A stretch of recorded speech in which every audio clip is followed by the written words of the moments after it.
Well, I guess we can get started. So, Guillaume, take it away. So, we are welcoming Guillaume Aubian, who is a researcher at USSR. Well, take it away, Guillaume. Okay, so first of all, thank you all for coming so many to my presentation.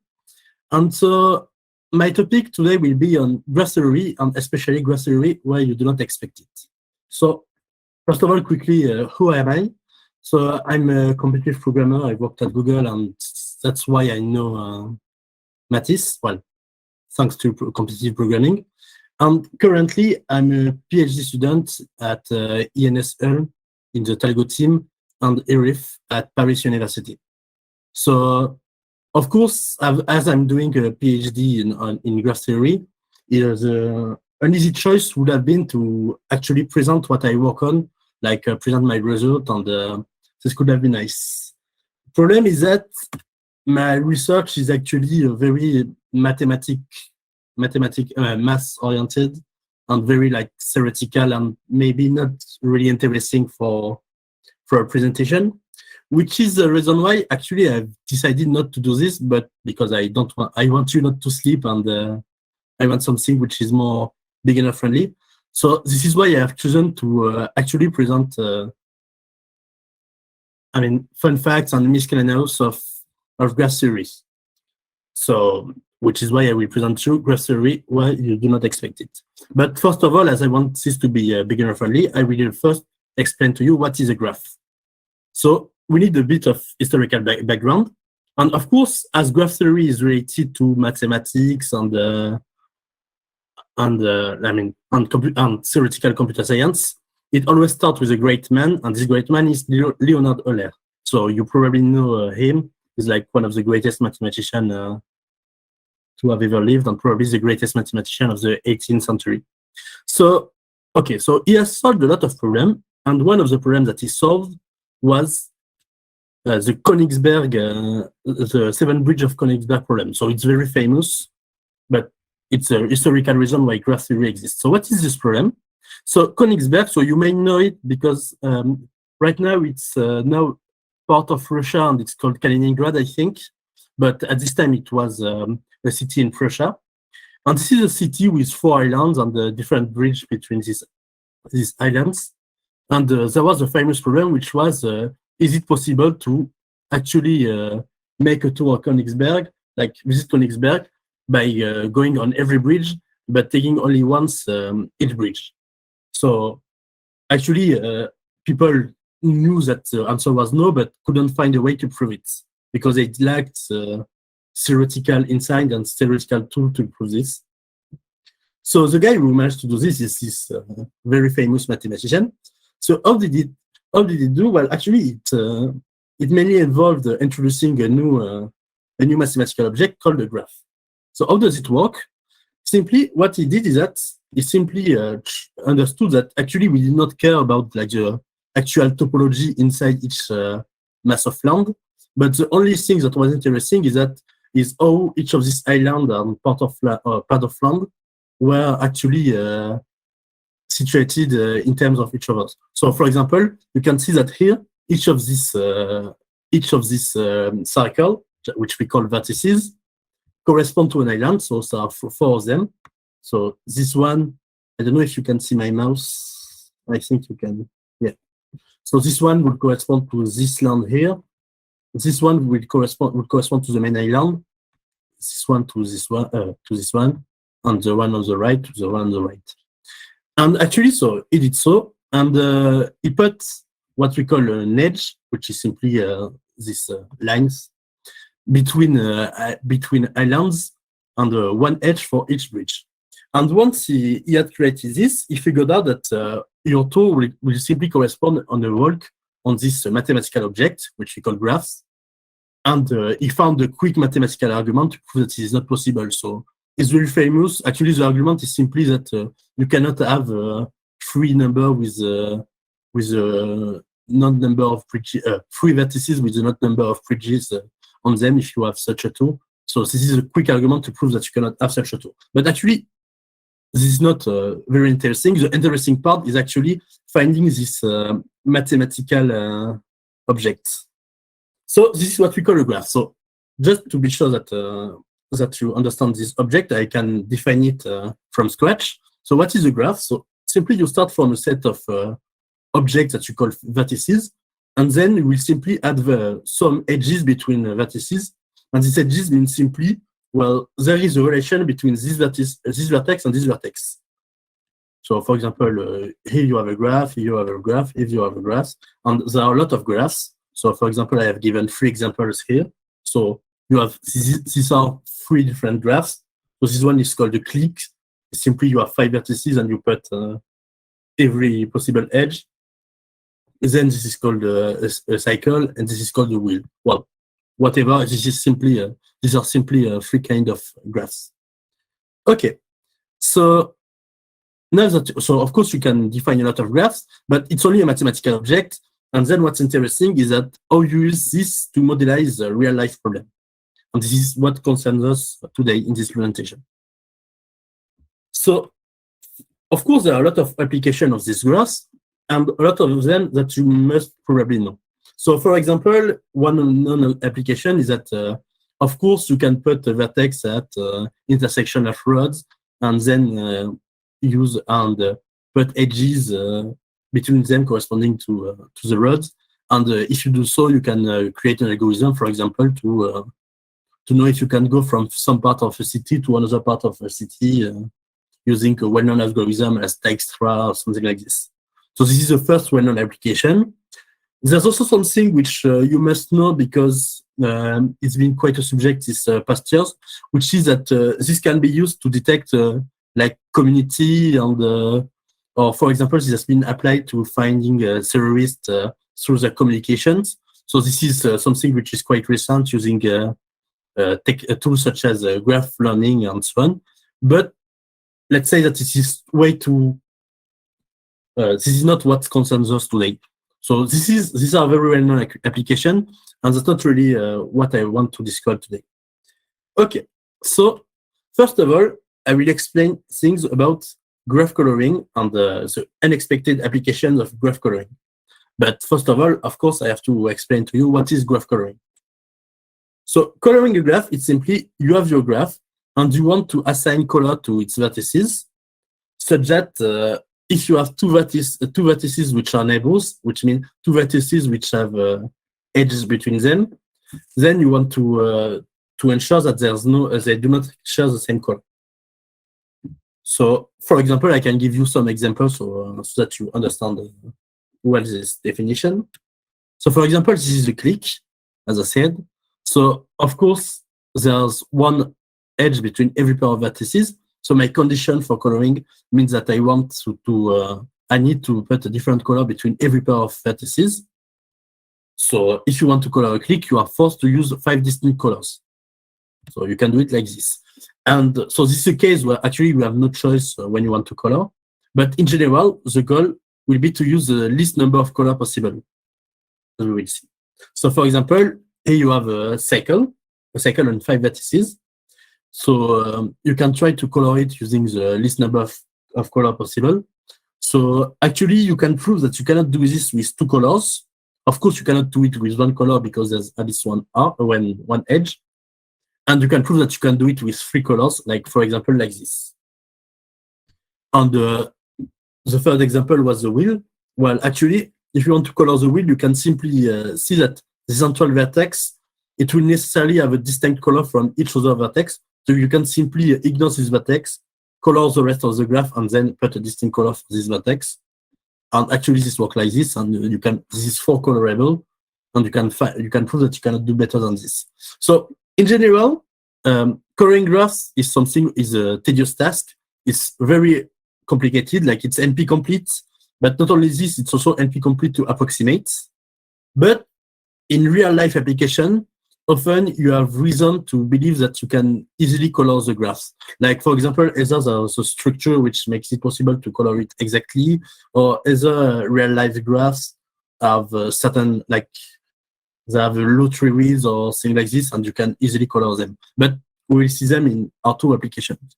So the first application that I want to show you is, okay, this is not really an application, this is actually the reason why we actually are interested in coloring graphs. So this is very, very theoretical, but we will see that from a theoretical problem, you can arrive to very concrete problems and very concrete application of this graph coloring. So graph coloring, it started in 1852 when this guy, which is Augustus de Morgan, which is a great mathematician that you must probably know because of De Morgan law or things like this. She's done a bit of computer science. So he sent a letter to another great mathematician, which is William Rowan Hamilton, and he told him that he found out that if you consider the counties of England, you could color them using only 4 colors, such as two neighbor counties have distinct colors. So, of course, this looks like a very topological or a very geographical problem, but actually you can find that there's a very interesting underlying graph problem, which is the following: that if you consider, for example, this map of counties of Indian counties, you can put a vertex for each county and put an arc between 2 counties if they are neighbor. So, like I did on the right. So this you obtain a graph, like the graph on the left, and then if you color this graph, you obtain a coloring of the distinct counties which has this property. So you can do it with only 4 colors, and actually you can find that up to certain restrictions, you can do it for any map. Okay, for any map which is reasonable. So this is called the 4-color theorem. So this is a great theorem in mathematics and theoretical computer science, which was proved in 1976, I think, by Kenneth Appel and Wolfgang Haken. So it has a deep history and very interesting history because it's one of the first mathematical results that use that makes deep use of computers. But anyway, this is a very theoretical problem, and which would make us believe that this graph coloring thing is very theoretical. Yet it has very concrete application, as I will show you right now, which is the first application is the problem of register allocation. So let's take this code. So this is a basic code, so you may know it because it's the famous square root inverse from Quake. So I have rewritten it for the sake of because this will be useful for the rest of this talk. So as you can see, so you have this C code, and sometimes what you want to do is compile this code. And when you will do this, you will want to assign each of these variable to a given register. But the thing is that, of course, all registers are not equal. Some of them are very easy to access, some not. And of course, you want to avoid using the heap or things like this. So you want to assign every variable to a register, and you want to do this in a way so that you use the least number of registers possible. So what you can do when you do this is that there's a way to do this using graph coloring. So how does it work? Well, first, you will calculate the range or the scope of each variable. So here is very easy to do it by hand, but in general, there are techniques called liveness analysis, which help you do it in other cases, which help you do it automatically. So, but here it's easy. So I have found a range of lines for every variable. And what I will do is that I will construct the following graph, which we call the interference graph, which is defined as follows.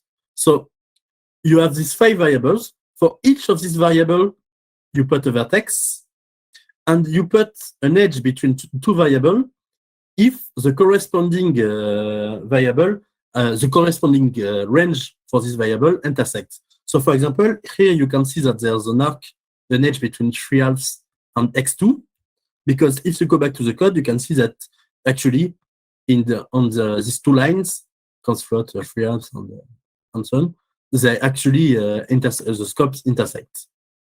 Okay? So you obtain such a graph, so you do it for every pair of variable, And now what you can do is that you can try to color this graph. So why not? And what you can see is that actually for each color class, so for example, the blue class, by definition, the vertices of this class do not intersect, which means the range do not intersect, which means that you can assign them to the same register and there won't be any problem. But of course, we cannot do it for this blue and the red vertex because there will be a problem. So now, while there was 3 variables at the beginning, now we have while there were 5 variables at the beginning, now we have reduced the problem to 3 registers. So for example, you can do it like this. So I have assigned each variable to a register. So of course, I mean, you know that in most architecture, you wouldn't have the choice for this actual variable because it will be in AAX or something like this, but it doesn't matter for the sake of simplicity. So, and actually, it's actually used to find this. It was actually used to use graph coloring to do this, especially because if you consider this graph, it has the property of being an interval graph, and so this means, okay, I won't delve into the details too much, but this means that this graph is easy to color, and so this is interesting. This means that we can actually do it in real life. So actually, it's not used anymore because there are a lot of problems, which is that in real life, compiler do like one more complicated things like changing the register for a given variable to be faster and things like this. But at least it was used. Another example is allocation of Wi-Fi channels to Wi-Fi hotspot. So how does it work? So Wi-Fi hotspots, you may know they have limited range and they operate on a finite number of frequencies, or let's say on a finite range of frequencies. So what you want to do is that you want to assign a frequency to each Wi-Fi hotspot. Like for example, if you are in charge of the Wi-Fi of a given company or whatever. But the problem is that if you are in the range of 2 hotspots with the same frequency or with very close frequency, then you will have interferences. So for example, I have done a quick drawing, which is suppose that each of these vertices correspond to if these points, suppose they correspond to Wi-Fi hotspots, and suppose that each of these circles correspond to their range, then you can see that they intersect at some point. And if you're inside the intersection, then you will have a problem, which is that your phone or your computer will have a problem to knowing which hotspot, which Wi-Fi hotspot they want to use. And actually, this problem can be used using the graph theory. So how does it work? Well, what you can do is that you can simply consider. So, for example, yeah, if you're in this red position, then you will have this problem because, in fact, here you are at the intersection of 2 range of Wi-Fi hotspots. So, how do you solve this problem?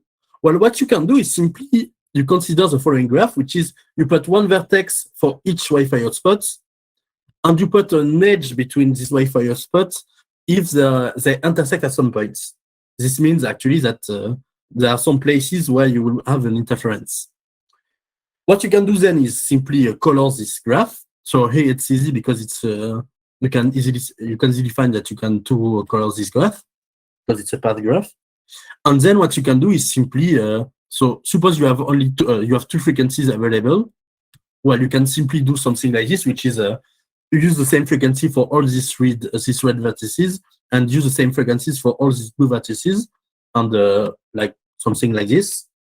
And now you should not have any problem of interferences. So in real life, it's even more complicated than this because actually, okay, for example, you may have a Wi-Fi hotspot which simply do not have access to the same set of frequencies. So, for example, maybe some hotspots will have only 5 gigahertz and other 2.4, or maybe more complicated things. But actually, there are variants of graph coloring problem where you simply restrict the set of colors available to vertices to a list of given colors. So there are actually theoretical works on how to actually solve this real life problem. Okay, and it's very interesting actually because you have there are very strange and counterintuitive behaviors that happens. Like, for example, you can see that here you can do it with two colors because the underlying graph is what we call bipartite, which literally means two colorable with two colors. But actually, you can find that whatever is the size of the list that you give me, I can always find list to assign to each vertex, such that it's not possible to color even if the underlying graph is bipartite. So list coloring is way more complicated, and it's way more interesting. Okay, so these are example of application of graph coloring, but I wanted to show you something else, which is flow algorithms, and they're used in 20th century. So everything starts from a cargo transportation problem in USSR in the 1920s. One of the problems that USSR had was how could you transport cement and salt or any cargo problem actually efficiently. So to explain the problem, simply you have multiple sources. So let's say factories with their own production rates. You have multiple destinations. So for example, this can be construction sites or things like this, and they will need a given rate of I don't know, of cement or something like this. And you will have your railway systems, and you have a capacity rate on each railway. And so if you are used to it, you may recognize that this is actually the first formulation of a flow problem. So I will show you with an example later. And actually, it was solved by a guy named Alexander Tolstoi in 1930. Well, I have put a question mark, but I'll come back on this later. So this may seem a bit tedious or theoretical like this, but let's say with a small example. So here I have put a small graph where you have these production sites here, these production sites here, and you have these railways. So the production site is at a given rate, like 7 or 2. I won't put unity, but you can suppose that it's 2 tons of cement per day or something like this. And you need some of this in this construction site, and your railway system has this capacity. So how do you do to actually assign this cement, and how do you travel it from this production sites to the construction sites? Well, actually, what this is called a flow problem, and what we can do, for example, in this case, is that you can move one unit from this production site to this construction site. You can move one unit through this railway and through this railway.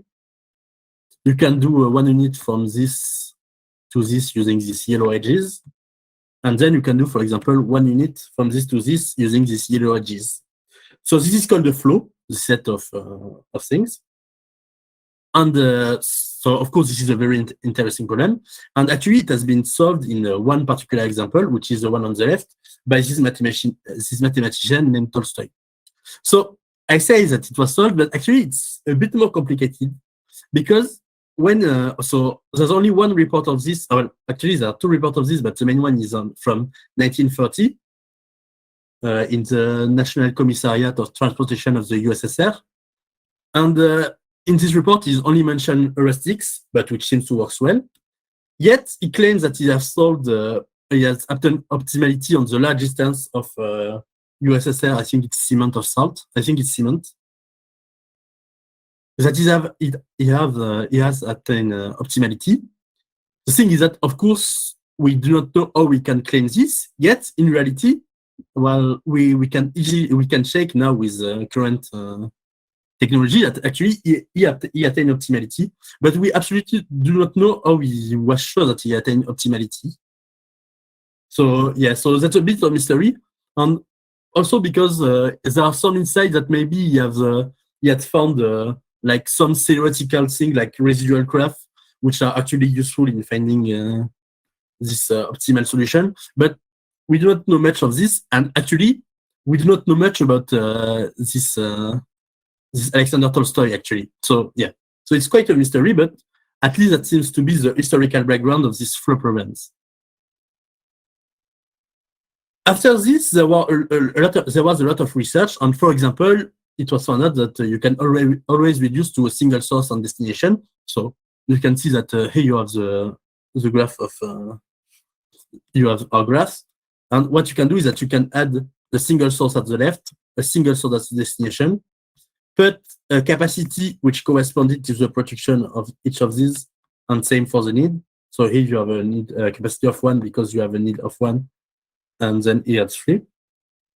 And now the goal of this problem consists in sending a maximum flow from this source to this destination. So this is simply a formulation of this problem, but we will find that it has interesting properties. Now let's get to this the second application. So just you can find that if you do this, you can actually find the solution that we had for the past problem, which is first you can use this, send 1 ton from this to this, then 1 from this to this, then 1 from this to this, and 1 from this to this, and it works. Okay.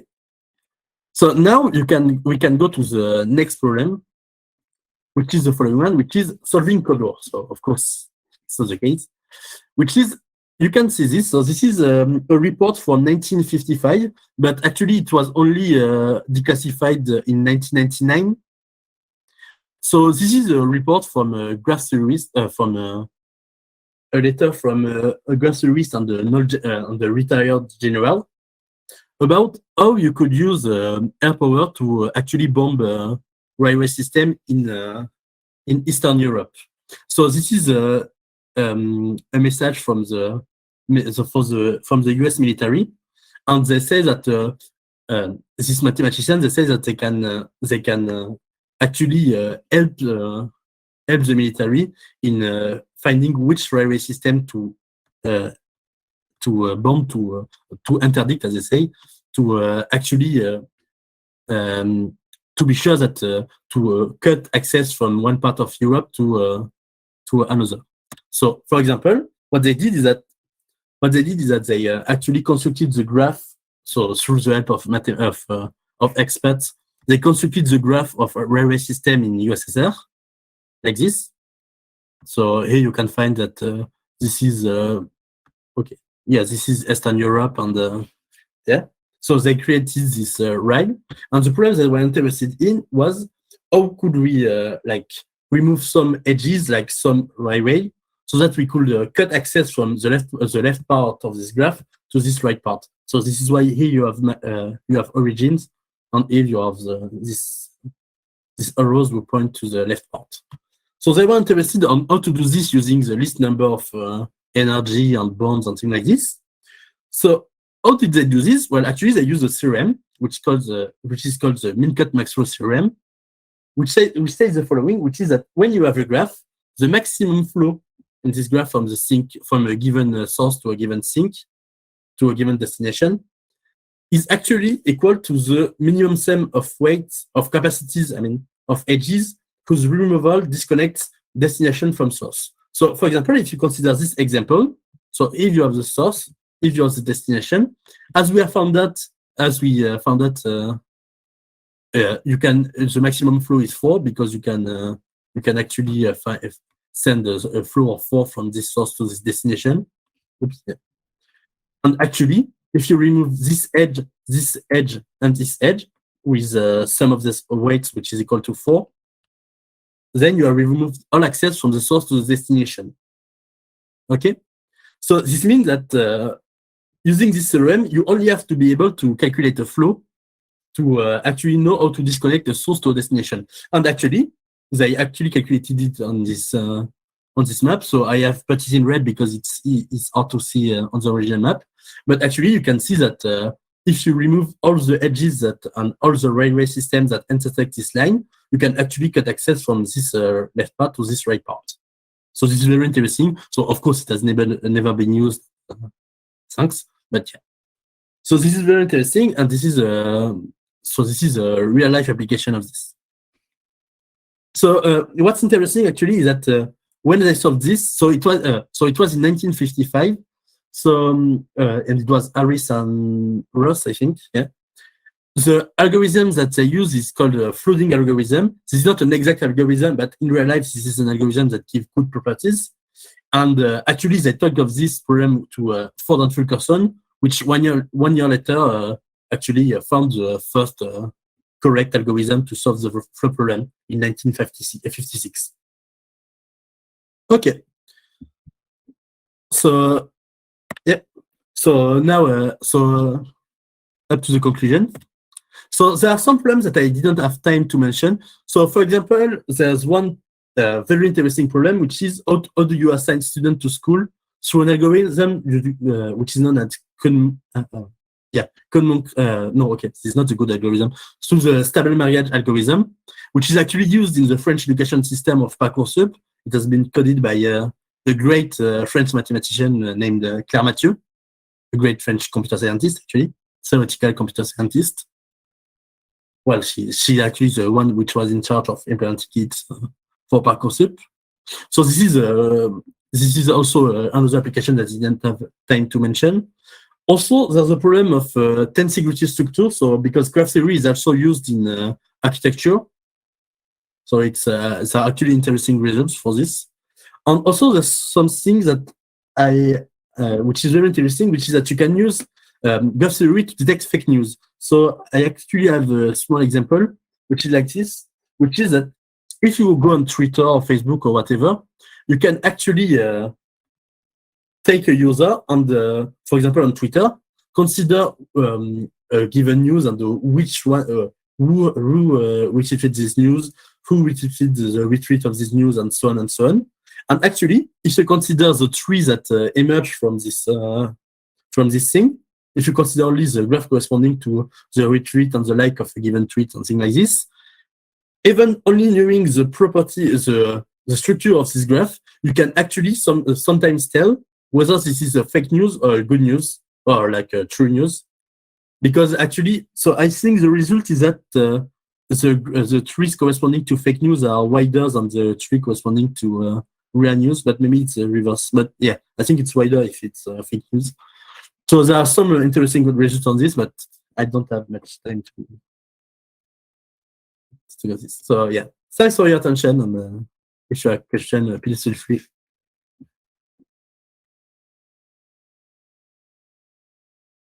Thank you very much, Guillaume. So do we have any questions? You can either unmute yourself or just send it in the chat.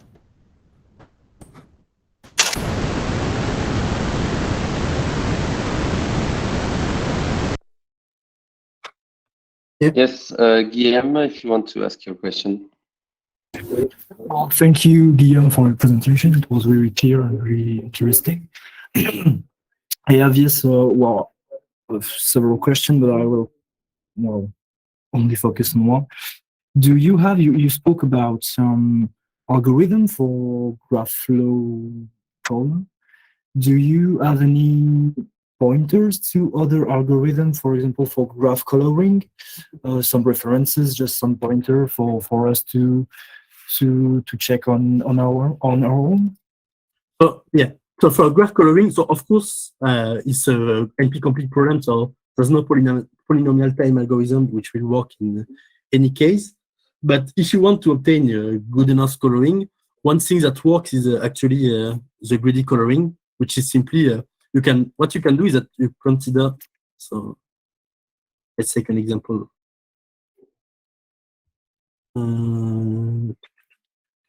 Yes, this would be a good example. What you could do, for example, on this graph is that you could remove the vertex of lowest degree. So, for example, this one. So here is the vertex I. So the degree of a vertex is, I forgot to mention, it's the number of neighbors of this vertex. So you can remove vertex I, this one. And when you do this, you can see that the vertex with the lowest degree is number, for example. So you remove this one. Then you remove this vertex 3 halves. Then you remove the vertex y. Then you remove vertex x2.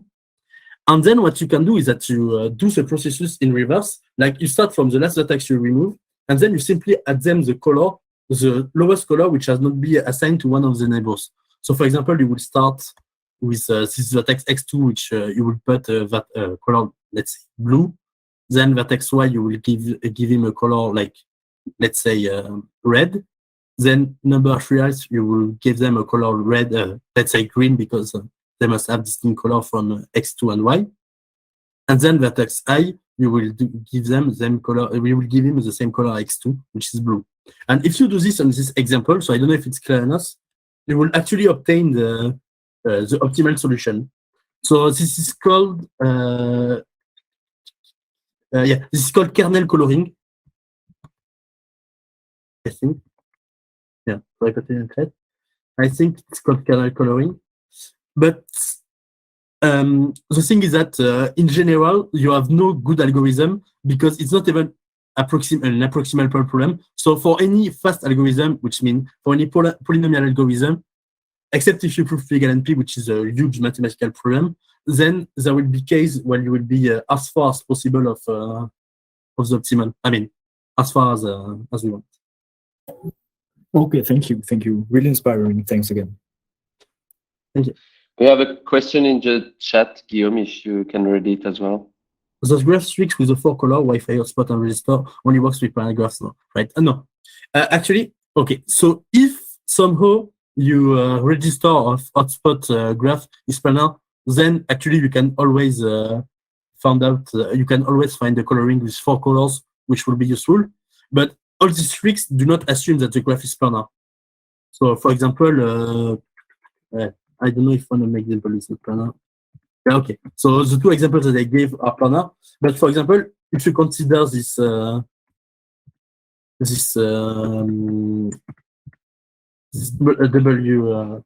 Wi-Fi channel thing, what could happen is that you could have like 5 vertices which are very close each to next each other, which are very, very close, and then you will obtain what we call the K5. You will obtain like, okay, yeah, sorry, I have a simpler response.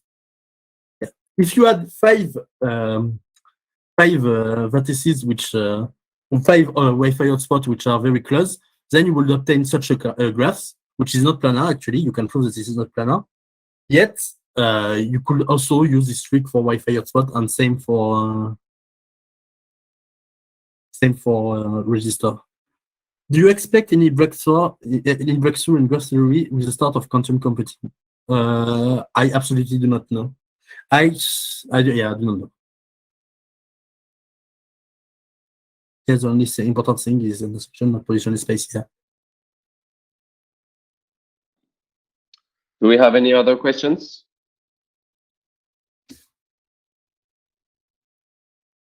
Okay, well, I'll send the link to your Twitter account on the chat. If people want to go follow you, go follow Guillaume. He's a very interesting guy.